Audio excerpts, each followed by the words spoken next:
Fala, caros estudantes! Tudo certinho com vocês? Sejam todos bem-vindos a esse vídeo. Hoje falaremos sobre hemofilia A. Você sabe o que é hemofilia? A hemofilia é um distúrbio genético e hereditário que afeta a coagulação do sangue.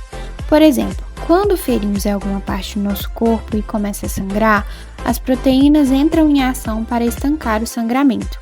Esse processo é chamado de coagulação. As pessoas portadoras de hemofilia não possuem essas proteínas e por isso sangram mais que o normal. Existem vários fatores de coagulação no sangue. Quando uma pessoa tem hemofilia, um desses fatores não funciona. Esse fator deficiente determina o tipo da hemofilia, que pode ser classificada em A ou B. Pessoas com hemofilia do tipo A são deficientes do fator 8, já as pessoas com hemofilia do tipo B são deficientes do fator 9. Você sabia que a hemofilia esteve presente entre os membros da família real britânica por várias gerações? A Rainha Vitória do Reino Unido foi o ponto de partida através do qual um grande número de descendentes herdou a hemofilia. Em 1979, foram encontrados ossos da família e, através de testes, foi comprovado que havia mutações no gene F9, causador da hemofilia tipo B.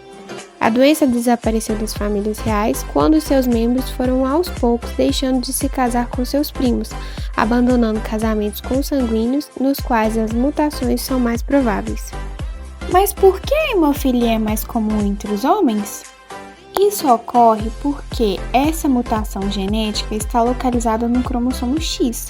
E como as mulheres têm 2 cromossomos desse tipo, seria necessário que ambos carregassem a mutação para que a doença se manifestasse.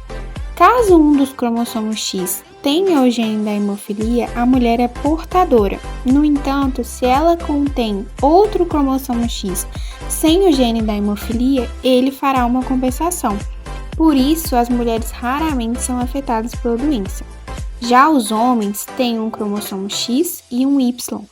Dessa forma, ao receber o cromossomo X, com a mutação para hemofilia, eles automaticamente desenvolvem o distúrbio. Apesar disso, as mulheres podem transmitir o gene da hemofilia, não necessariamente a doença, para os seus filhos e filhas.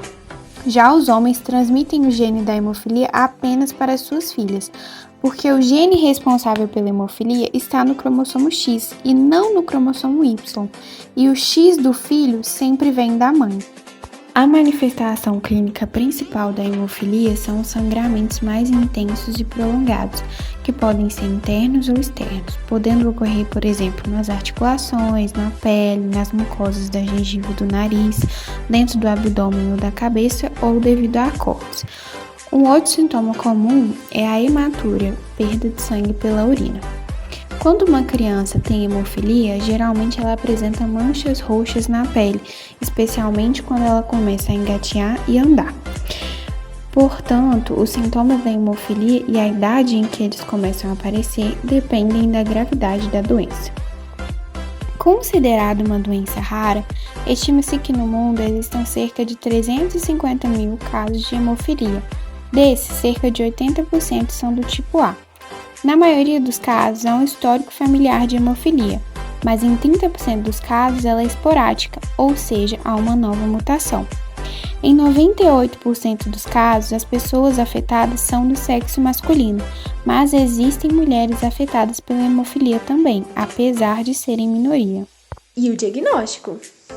Existe o coagulograma, um exame que avalia os indicadores do processo de coagulação, incluindo o TTPA, tempo de tromboplastina parcialmente ativa, e o tempo de tropombina. A dosagem dos fatores de coagulação medem as quantidades do fator 8 para a hemofilia A e do fator 4 para a hemofilia B. E o tratamento? Vem cá que eu te explico. O tratamento é feito com a reposição intravenosa pelas veias do concentrado do fator deficiente. Geralmente, o paciente faz exames regulares para acompanhar a evolução do tratamento. A hemofilia tem cura? Não, a hemofilia não tem cura. Mas o tratamento proporciona mais qualidade de vida à pessoa hemofílica e previne complicações da doença, especialmente lesões articulares e musculares. Dessa forma, costuma-se recomendar o tratamento preventivo, ou seja, a administração do fator de coagulação deficiente para evitar novos sangramentos internos e externos. O início e a frequência das infusões intravenosa para fins de prevenção variam de acordo com a gravidade da hemofilia e a presença ou não de lesões. Com o tratamento adequado, os pacientes e os seus cuidadores podem aplicar o fator de coagulação em casa, evitando ter que se deslocar a um centro de saúde várias vezes por semana. Dependendo da gravidade e do tipo da hemofilia, o tratamento pode incluir o uso de medicamentos anti-hemorrágicos e o uso de medicamentos para evitar a rejeição do organismo aos fatores de coagulação, causado pelos anticorpos inibidores.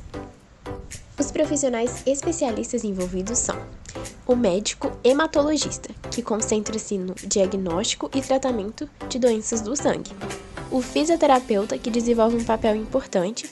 Ele restaura a força e função muscular por meio de exercícios. E o médico clínico geral, que previne, diagnostica e trata doenças. Chegamos ao fim desse vídeo. Espero que você tenha entendido e abrangido seus conhecimentos sobre a hemofilia A. Até mais!